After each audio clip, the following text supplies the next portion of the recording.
కరము ఉంచి ప్రతి కుటుంబమును ఆశీర్వదించుగాక. తలలో ఉంచి ప్రార్థనలు ఏకీభవించుదాం. అందరము పైకెత్తి let us pray unto God. అందరము కలిసి ప్రార్థిద్దాం. let us praise God.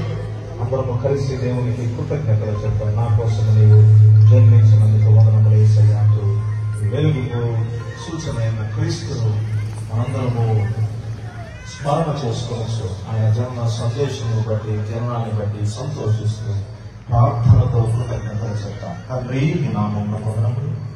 మమ్మల్ని ఎంతగానో ప్రేమించి మేము నశించిపోకుండా ఉండలాగిన ప్రభువా, నీ ప్రియకుమారుని ఈ లోకములోనికి పంపారు.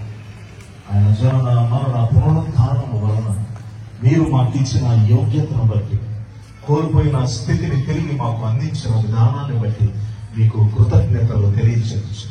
ఈ వెలుగు నిరంతరము మాలో, మా కుటుంబాలలో ఉంచమని, ఆధ్యాత్మిక జీవితములో మా వెలుగును నిరంతరము ప్రకాశించగలదు మీ కృపను అనుగ్రహింపచేయాలి.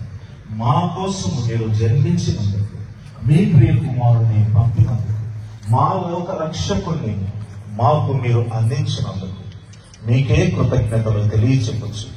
యేసు ఉన్నతమైన